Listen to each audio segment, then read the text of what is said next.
कि भोजन क्या है, पोषण और पोषक तत्वों के बारे में जाना। तो अब हमारा जो दूसरा टॉपिक है वो है भोजन का वर्गीकरण। भोजन, अभी तक हमने बताया आपको कि मानव जीवन की सबसे अनिवार्य आवश्यकता भोजन है। वह आहार मतलब वह आहार जो ठोस एवं तरल पदार्थ, जो जीवित रहने के लिए, स्वास्थ्य को बनाए रखने के लिए, सामाजिक तथा पारिवारिक संबंध की एकता, संवेगात्मक तृप्ति एवं सुरक्षा एवं प्रेम की भावना को दृढ़ बनाने के लिए आवश्यक होता है। मनुष्य की शारीरिक, संवेगात्मक, मानसिक, सामाजिक क्षमता के संतुलन के लिए भोजन अनिवार्य माना जाता है। अब जैसा कि स्पष्ट है कि भोजन क्या है, अब हम आगे आपको बताते हैं कि भोजन का वर्गीकरण एवं कार्य। भोजन को कितने भागों में बांटा गया है, इनका कार्य कौन कौन से होता है। तो भोजन के वर्गीकरण से पहले हमें ये जान लेना आवश्यक है फिर से कि हमारे पौष्टिक तत्व कितने होते हैं। हमारे पौष्टिक तत्व होते हैं कार्बोहाइड्रेट, प्रोटीन, वसा, खनिज लवण, विटामिन और जल। ये हमारे पौष्टिक तत्व हैं। भोज्य पदार्थों के माध्यम से मतलब पौष्टिक तत्वों के माध्यम से हमारे शरीर के अंदर विभिन्न क्रियाएं होती हैं और भोज्य पदार्थों के द्वारा हमारे शरीर के अंदर पौष्टिक तत्व पहुंचते हैं। अब वे पौष्टिक तत्व जैसे बच्चों कि किस प्रकार से कार्य करते हैं। भोज्य पदार्थ अर्थात वे सभी चीजें जिन्हें हम भोजन के रूप में खाते हैं, मतलब भोज्य पदार्थ या खाद्य पदार्थ या खाद्य तत्व जो होंगे, खाद्य वर्ग जो होंगे, वे हमारे भोज्य पदार्थ ही कहलाएंगे। जैसे अनाज, दालें, मसाले, सब्जियां, फल, घी, दूध। इन सब भोज्य पदार्थों में प्रत्येक पौष्टिक तत्व अलग अलग मात्रा में पाए जाते हैं। जैसे अनाज में कार्बोहाइड्रेट, ठीक है, स्टार्च और शर्करा। फिर है बच्चों कि दालों में प्रोटीन, सब्जियों में विटामिन और खनिज लवण, दूध में भी प्रोटीन और वसा आदि पाया जाता है। इन सब भोज्य पदार्थों में प्रत्येक पौष्टिक तत्व की मात्रा जो होती है अलग अलग होती है, किसी में ज्यादा और किसी में कम। सभी भोज्य पदार्थों में पौष्टिक तत्वों की मात्रा अलग अलग होने के कारण,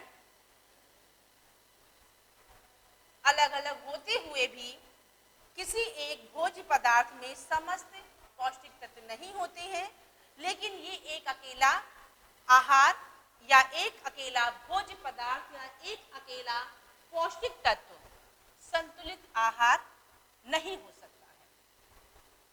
संतुलित आहार के लिए कई प्रकार के भोज्य तत्वों को मिलाकर लेना पड़ता है। कई प्रकार मतलब पौष्टिक तत्व, कार्बोहाइड्रेट, प्रोटीन, वसा, खनिज लवण, विटामिन और जल को मिलाकर किसकी जरूरत होगी, पूरी होगी, तब हमारा जो आहार होगा बच्चों वो कैसा आहार होगा, संतुलित आहार होगा। इन भोज्य पदार्थों के द्वारा मनुष्य के लिए संतुलित आहार आयोजन करने के लिए इन लाखों हजारों भोज्य पदार्थों की भोज्य समूहों को बहुत भागों में बांटा गया। जैसे कि प्रत्येक भोजन के प्रत्येक आधारी वर्ग, भोजन के प्रत्येक आधारी वर्ग जिनके आधार पर भोज्य तत्वों को सम्मिश्रित करके कार्यों के या प्रथम वर्ग या द्वितीय वर्ग के आधार पर इन्हें रखा गया। इनके कार्य करने के तरीके में भी अंतर किया गया। अब इन हजारों लाखों भोज्य तत्वों को विभिन्न समूहों में बांटने के लिए या भोजन के प्रत्येक वर्ग से एक या एक से अधिक पौष्टिक तत्व प्राप्त होते हैं। प्रत्येक वर्ग में अनेक प्रकार के भोजन सम्मिलित होते हैं। प्रत्येक वर्ग में भोजन के अनेक वर्ग में सम्मिलित होते हैं। तो जैसे कि क्रियाओं के संचालन के लिए या क्रियाओं की गति के लिए किसकी आवश्यकता होती है? पौष्टिक तत्वों की आवश्यकता होती है। ये पौष्टिक तत्व हमारे लिए क्या क्या कार्य करते हैं, इनका जीवन में हमारे क्या कार्य है? अब जैसे हमारे जीवन में कुछ ऐसे आधारी भोज्य समूह होते हैं जिनके आधार पर हम अपने वर्ग बांट दिए हैं। इन हजारों लाखों वर्गों को हमने क्या किया? भोज्य पदार्थों को वर्गों में बांट दिया। भोज्य पदार्थों के द्वारा संतुलित आहार आयोजन किया जाता है और प्रत्येक वर्ग में अनेक भोज्य पदार्थ सम्मिलित होते हैं। तो पहला वर्ग क्या है? जैसे कि भोज्य पदार्थों को अमेरिकन रिसर्च काउंसिल ने 7 आधारी भोज्य समूहों में बांटा है। अमेरिका ने इन हजारों लाखों भोज्य तत्वों को कितने भागों में बांटा? 7 तत्वों में बांटा। जबकि भारतीय वैज्ञानिकों ने इसे 5 भागों में बांटा। डेली फूड गाइड के अनुसार भोज्य तत्वों को कितने भागों में बांटा गया? 4 भागों में बांटा गया। और इन्होंने सब चीजों को वर्ग में रखते हुए, जैसे कि डेली फूड गाइड का क्या है कि इन्होंने सबसे अच्छा माना है कि प्रथम समूह में हरी पीली सब्जियां, द्वितीय में विटामिन सी। तो ये क्या था, इन्होंने जैसे भारत में 5 भागों में, अमेरिका ने 7 भागों में और डेली फूड गाइड ने इसे 4 भागों में बांटा। अब बांटने के बाद क्या हुआ? मतलब वही जो हजारों लाखों भोज्य पदार्थ थे, उन्होंने क्या किया? इसी संतुलित आहार को उन्होंने 4 भाग में, किसी ने 5 भाग में, किसी ने 7 भाग में विभाजित कर दिया।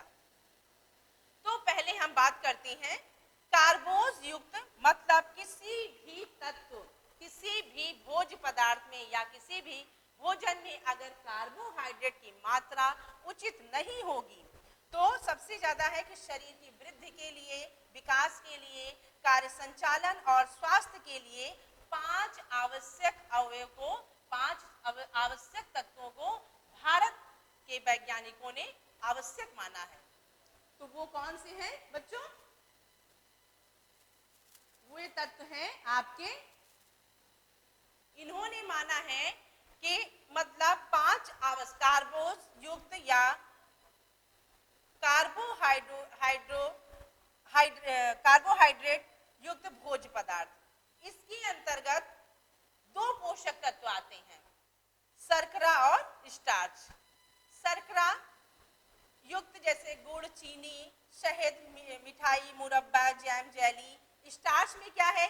चावल, गेहूं, साबूदाना, मक्का, ज्वार, बाजरा, राई, आलू, रतालू, मतलब जड़ और कंद वाली जो चीजें हैं वो किस में आती हैं बच्चों? स्टार्च में आती हैं। और जो रवेदार होती हैं वे शर्करा में आती हैं, जैसे गुड़ है, शहद है, मिठाई है, चीनी है आदि। फिर है बच्चों दूसरा जो अवयव है वो है वसा। वसा पहले कार्बोहाइड्रेट आता है और फिर वसा आता है। वसा को कम मात्रा में ही सेवन करना चाहिए क्योंकि वसा से हमें क्या मिलता है? वसा युक्त भोज्य पदार्थों से हमें ऊर्जा मिलती है। ठीक है। वसा युक्त भोज्य पदार्थों के अंतर्गत घी, चर्बी, मक्खन, क्रीम, वनस्पति तेल, मूंगफली, तिलहन, सूखे मेवे आदि आते हैं। प्रोटीन युक्त दालें और या हमें जंतुओं एवं पौधों से मिलता है। प्रोटीन युक्त भोजन सभी प्रकार के मांस, मछली, दालें, अंडा, यकृत, दूध व दूध से बने पदार्थ। दालों में सबसे ज्यादा सोयाबीन और उसके बाद मूंगफली में बहुत ही अच्छी मात्रा में प्रोटीन पाई जाती है। फिर है बच्चों चौथा समूह जो है खनिज लवण युक्त भोज्य पदार्थ। खनिज लवण युक्त भोज्य पदार्थ की श्रेणी के अंतर्गत मांस, मछली, अंडा, यकृत, दूध सभी दूध सभी धान्य में हो या दालें और हरी पत्तेदार सब्जियां जो है वो कहाँ पर आएंगी, वे भी हमारे संतुलित आहार में आती हैं और इनका पोषक तत्वों के आधार पर इन्हें चौथे समूह में रखा गया है। पूरे दिन में 2 बार इनका सेवन करना चाहिए। फिर है बच्चों विटामिन, यह सभी हरी सब्जियों में तथा अन्य भोज्य पदार्थों या खाद्य पदार्थों में कोई ना कोई रूप में विटामिन उपलब्ध होते हैं, किंतु दूध व दूध से बने पदार्थ, मांस, मछली, यकृत, अंडा, हरी सब्जियों में ये प्रचुर मात्रा में पाए जाते हैं। कार्यों के अनुसार भोजन का वर्गीकरण, अभी तक आप लोगों ने क्या पढ़ा बच्चों कि इनका समूह ये किस प्रकार से कार्य करते हैं और इनको कितने भागों में किसने बांटा। 7 भागों में अमेरिकन रिसर्च काउंसिल सेंटर ने इन्हें 7 भागों में इनके समूह को बांटा और डेली फूड गाइड ने इन्हें 4 भागों में बांटा, 4 समूहों में बांटा और भारतीय वैज्ञानिकों ने इन्हें भारतीय कृषि अनुसंधान के द्वारा क्षेत्रों के द्वारा इन्हें 5 भागों में बांटा गया, जो मैंने अभी आपको बताया कि सबसे पहला समूह क्या है, कार्बोहाइड्रेट, दूसरा समूह क्या है, वसा युक्त, तीसरा है प्रोटीन युक्त और चौथा है खनिज लवण, पांचवा है आपका विटामिन युक्त पदार्थ। फिर अब पढ़ते हैं बच्चों हम लोग कि भोजन का वर्गीकरण, भोजन या आहार कार्यों के आधार पर या कार्यों के अनुसार भोजन का वर्गीकरण।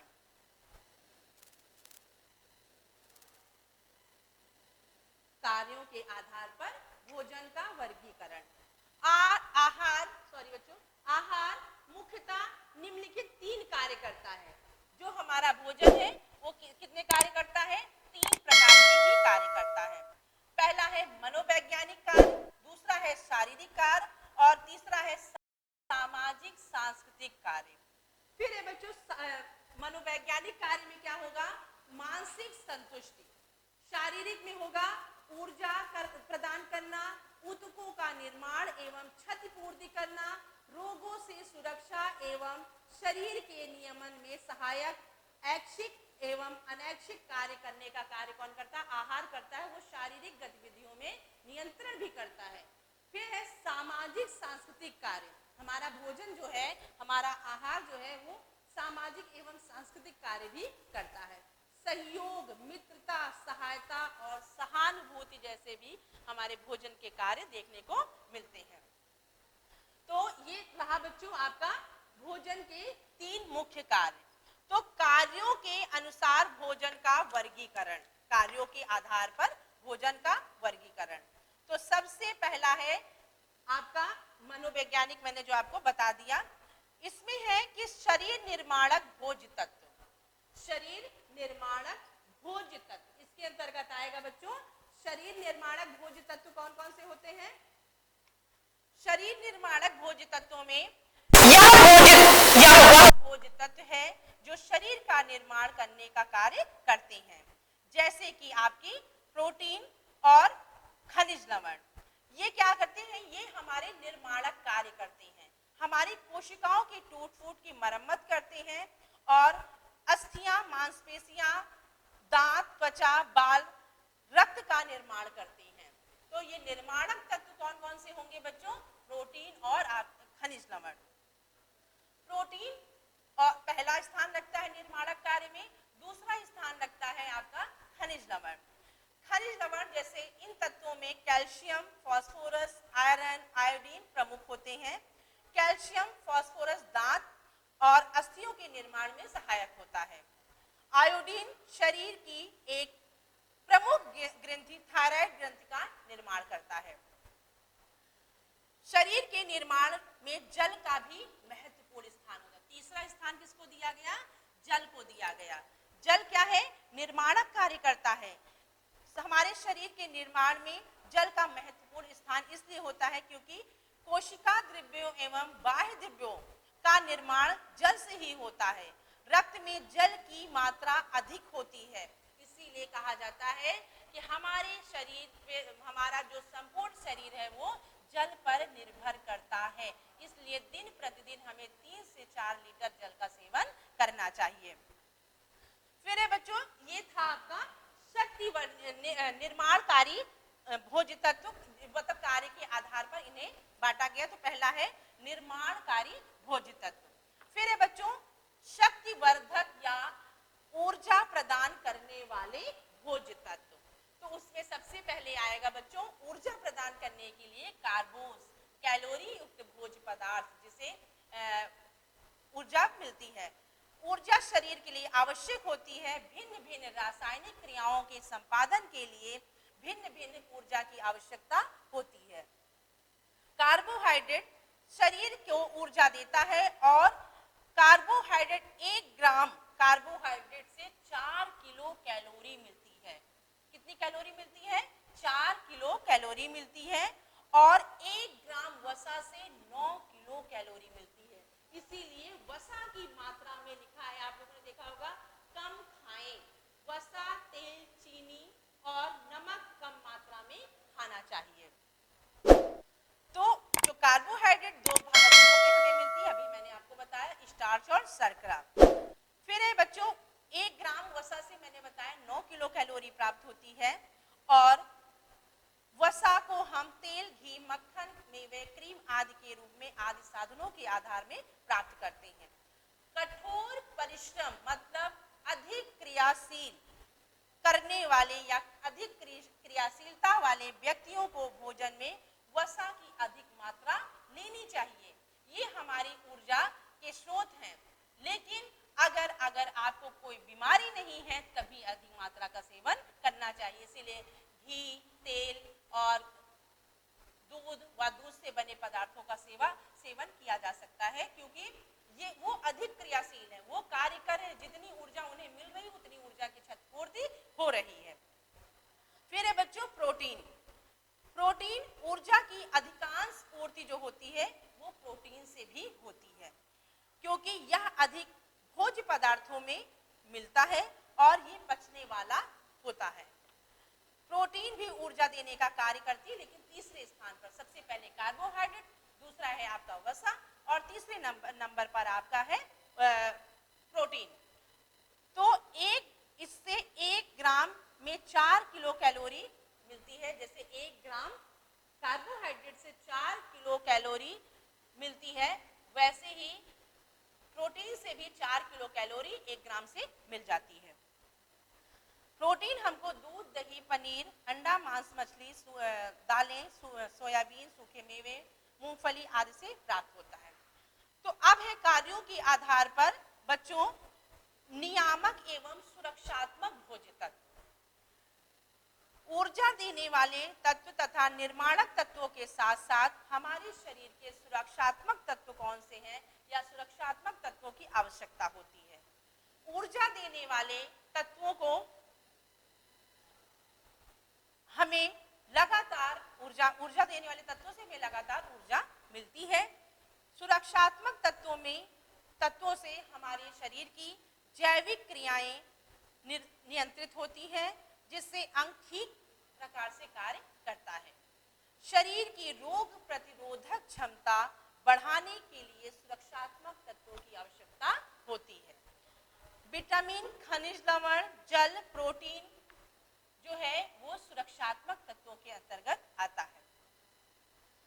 विटामिन शरीर की विभिन्न क्रियाओं को नियंत्रित करती है और अंगों को स्वस्थ रखती है। विशेष रूप से ए त्वचा एवं आंखों को ठीक करती है। विटामिन तंत्रिका तंत्र, पाचन तंत्र, त्वचा, मसूड़ों को स्वस्थ रखती है। विटामिन की कमी से विभिन्न प्रकार के रोग हो जाते हैं। विटामिन जैसे कि 2 प्रकार की होती है, एक जल में घुलनशील और एक वसा में घुलनशील। फिर ए, बी, सी, डी, ई और के, ये क्या है? ये विटामिन है। विटामिन ए की कमी से रतौंधी, बी की कमी से बेरी, सी की कमी से रोग जो होते हैं उनके नाम है। ए की कमी से रतौंधी, बी की कमी से बेरी, सी की कमी से स्कर्वी रोग और आपका डी की कमी से रिकेट्स या सूखा रोग, ऑस्टियोपोरोसिस, ऑस्टियोमेलेसिया और ई की कमी से बांझपन या प्रजनन संबंधी रोग हो जाते हैं और ए की कमी से रक्त का थक्का न जमना। बेरी-बेरी, बेलैग्रा, स्कर्वी, रिकेट्स, एनीमिया इत्यादि रोग हो जाने के कारण खनिज लवण हमारे शरीर में अम्ल, क्षार का संतुलन, जल का संतुलन बनाए रखते हैं। रक्त परिवहन, हृदय की धड़कन तथा रक्त का थक्का न जमना आदि क्रियाओं को नियंत्रित करना लवण की ही या खनिज लवण का ही कार्य है। शरीर भी या जल में शरीर की द्रव्यों को नियंत्रित करने का कार्य कौन करता है बच्चों? जल करता है तथा उत्सर्जन क्रिया करके सहायता पहुंचाने का कार्य कौन करता है? जल करता है। तो ये था बच्चों आपका कार्यों के अनुसार भोजन का वर्गीकरण। फिर है बच्चों सुरक्षात्मक तत्वों की प्राप्ति के साधन। सुरक्षात्मक तत्वों के प्राप्ति के साधन कौन कौन से हैं? विटामिन अभी मैंने बताया, खनिज लवण, जल, प्रोटीन या प्राप्ति के साधन के आधार पर भोजन का वर्गीकरण। तो प्राप्ति के साधन के आधार पर इसे दो भागों में बांटा जाता है, वनस्पति जगत और पशु जगत। वनस्पति जगत जैसे अनाज, दालें, सब्जियां, मेवे, चीनी, गुड़, तेल, औषधियां, ये क्या है? ये पेड़ पौधों से हमें प्राप्त होती हैं, जिन्हें वनस्पति जगत के प्राप्ति के स्रोतों के आधार पर बांटा जाता है। अब इनको प्राप्त करने से जंतु जगत से प्राप्त खाद्य पदार्थ जैसे कि स्पष्ट है भोजन जीवन के हर चरण में स्वास्थ्य और कल्याण के लिए आवश्यक है। संतुलित भोजन करें। अच्छे स्वास्थ्य के लिए अपने दैनिक भोजन में ताजे फल और सब्जियां शामिल करें। वनस्पति जगत से प्राप्त जैसे मैंने आपको बताया कि अनाज, दालें, सब्जियां, गुड़, फल, चीनी और औषधियां होती हैं। परंतु वनस्पति जंतु जगत से जैसे अंडा, मांस, मछली, शहद, दूध जो है ये आपके जंतु जगत से प्राप्त किए जाते हैं। अब हम मिलते हैं बच्चों फिर से कि कार्यों के अनुसार भोजन का वर्गीकरण और सुरक्षात्मक तत्वों की प्राप्ति के साधन के आधार पर वर्गीकरण। तो सुरक्षात्मक तत्वों के आधार पर इन्हें बांटा गया है, जैसे कि प्रोटीन प्राप्ति के साधनों के आधार पर। फिर है भोजन के कार्य। मनुष्य को जीवित रहने के लिए भोजन या मनुष्य के जीवन के में अद्वितीय स्थान रखने वाला भोजन ही है। यह हमारे शरीर के भरण पोषण, वृद्धि, विकास आदि के साथ साथ सामाजिक, मनोवैज्ञानिक कार्य भी करता है, जो मैंने अभी आपको बताया था। अब पहला कार्य क्या है? शारीरिक कार्य करना। तो कार्यों के अनुसार मैंने भोजन का वर्गीकरण बताया, सुरक्षात्मक तत्वों के आधार पर बताया और किस रूप में हमें प्राप्त होते हैं, प्राप्ति के साधनों के आधार पर वर्गीकरण के बारे में मैंने बताया।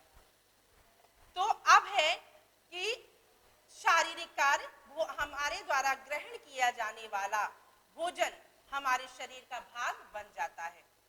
भोजन के प्रमुख कार्य शारीरिक वृद्धि, विकास, तंतुओं की टूट फूट की मरम्मत, विभिन्न क्रियाओं का नियंत्रण और नियमन करना ही आता है। तो सबसे पहला भोजन का क्या कार्य है? शरीर या भोजन शरीर को ऊर्जा प्रदान करता है। अनेक प्रकार के शारीरिक क्रियाकलापों जैसे चलने, उठने, बैठने तथा कार्य करने के लिए किसकी आवश्यकता होती है? शक्ति की आवश्यकता होती है, एनर्जी की जरूरत होती है। और जब हम सोते हैं तो हमारे शरीर के विभिन्न अंग और तेजी से कार्य करते हैं, पाचन, श्वसन और उत्सर्जन कार्य करते हैं। इन कार्यों को करने के लिए हमें ऊर्जा की आवश्यकता होती है। ऊर्जा हमें भोजन से प्राप्त होती है और वो कौन से भोज्य पदार्थ हैं? जैसे कार्बोहाइड्रेट, वसा और प्रोटीन। फिर है बच्चों, अगर कार्बोहाइड्रेट की नहीं मौजूद है वहां पर, तो वहां पर किसकी, जैसे जहां पर वसा है तो सबसे पहले वसा तथा कार्बोज के जो स्रोत हैं वसा और कार्ब अनुपस्थिति में प्रोटीन वहां पर ऊर्जा देने का कार्य करती है, क्योंकि प्रोटीन ही ऐसी है जो सारे निर्माणक कार्य भी कर रही है और इनको सुरक्षात्मक में भी रखा गया है, शक्तिवर्धक में भी रखा गया है और आपका क्या कहते हैं नियामक या सुरक्षात्मक तत्वों भोज्य तत्वों में भी रखा गया है। भोजन शारीरिक वृद्धि तथा विकास करता है। क्लियर है कि भोजन के द्वारा शारीरिक वृद्धि एवं विकास की क्रियाएं संपन्न होती हैं। टूट फूट रोगों से मरम्मत। माता के गर्भ में एक भ्रूण पल रहा है तो भोजन से आहार ग्रहण करता है और जन्म के बाद उसे स्वयं ग्रहण करना सीख जाता है, जिसमें सभी प्रकार के पौष्टिक तत्व विद्यमान होते हैं। भोजन में उपस्थित प्रोटीन, खनिज लवण, विटामिन, जल इन कार्यों को करते हैं। बाल्यावस्था में वृद्धि ज्यादा तीव्र गति से होती है और युवावस्था में जो भोजन ग्रहण किया जाता है शरीर की यथा स्थिति को बनाए रखने के लिए भोजन बहुत ही जरूरी होता है और वृद्धावस्था में शरीर निर्माणक भोज्य तत्वों का चयन करना चाहिए। अब अगर एक माता के शरीर में कोई भी विकार उत्पन्न हो जाता है तो वहां पर शिशु अपना पोषण जो होता है वहीं रुक जाता है और बच्चा उस माँ के गर्भ में ही बॉडी के जो पार्ट खराब हो रहे होते हैं उनको सही करने का कार्य करता है। उनकी कोशिकाओं की टूट फूट की मरम्मत और कार्य कौन करेगा? प्रोटीन करती है। प्रोटीन जैसे कि अगर एक विशेष अवस्था है तो उसमें मान के रखिए कि हम दुगनी प्रोटीन कर देते हैं। एक कम क्रियाशील लड़की के लिए प्रोटीन की जो आवश्यकता होती है वो 40 से 45 होती है और जो कार्य कर रही हो 50 ग्राम, लेकिन माता के शरीर में 25% प्रोटीन को और बढ़ा दिया जाता है, इसलिए 75 से 80 ग्राम प्रोटीन की आवश्यकता होती है। भोजन शरीर को रोगों से रक्षा प्रदान करता है। भोजन से शरीर को रोगों के प्रति सुरक्षात्मक शक्ति मिलती है। अभी मैंने सुरक्षात्मक आवरण के बारे में बताया, तो इसमें जैसे प्रोटीन है, खनिज लवण है, ये सब क्या कहते हैं, ये ऊर्जा देने के साथ साथ ये सुरक्षात्मक आवरण भी तैयार करते हैं। रक्त में लाल एवं श्वेत रंग का होना भी जरूरी होता है। फिर है बच्चों की भोजन शारीरिक क्रियाओं का संचालन भी करता है, नियमन भी करता है। सामाजिक और सांस्कृतिक कार्य, तो इसमें है भोजन आर्थिक स्तर का प्रतीक माना जाता है। प्रत्येक व्यक्ति अपनी आर्थिक स्थिति के अनुसार भोजन का चुनाव करता है और उसका आयोजन करता है। भोजन से मित्रता एवं आतिथ्य का प्रतीक माना जाता है। इसके आधार पर मनोवैज्ञानिक कार्य क्या है? भोजन केवल भूख को ना शांत करके बल्कि मनुष्य की संस्कृति रीति रिवाज को भी प्रदर्शित करने में सहायक होते हैं और सुरक्षा की भावना के रूप में भी हमारे सामने आते हैं और मानसिक संतुष्टि प्राप्त करने में भी सहायक होते हैं। भोजन में घर से बाहर यात्रा या भ्रमण के दौरान यदि जाना पहचाना भोजन मिलता है तो उससे हमें सुरक्षा की अनुभूति होती है। तो बच्चों ये था आपका भोजन का वर्गीकरण, जो कार्य के आधार पर, सुरक्षात्मक तत्वों के आधार पर, प्राप्ति के साधनों के आधार पर या शारीरिक क्रियाशीलता के आधार पर और आहार के कार्यों को बांटा गया। शारीरिक कार्य, मनोवैज्ञानिक कार्य और सामाजिक कार्य, जिनके आधार पर मैंने भोजन के वर्गीकरण को बताया। अब मनुष्य, क्योंकि मनुष्य क्या है, एक सामाजिक प्राणी है जो जीवन पर्यंत समाज में निवास करता है और भोजन का हमारे जीवन में महत्वपूर्ण स्थान है। तो बच्चों, अगर आपको ये मेरा टॉपिक अच्छा लगा हो तो हमारे इस चैनल को लाइक और सब्सक्राइब करना ना भूलें। फिर हम मिलेंगे नया टॉपिक लेकर।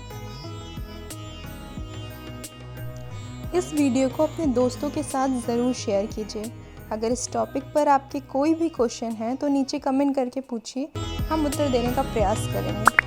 और अगर आपने अभी तक हमारे चैनल को सब्सक्राइब नहीं किया है तो तुरंत सब्सक्राइब करिए, साथ ही बेल आइकन पर क्लिक करें ताकि आगे आने वाले सभी वीडियो आप तक पहुंचते रहें और आप हमसे यूं ही जुड़ें।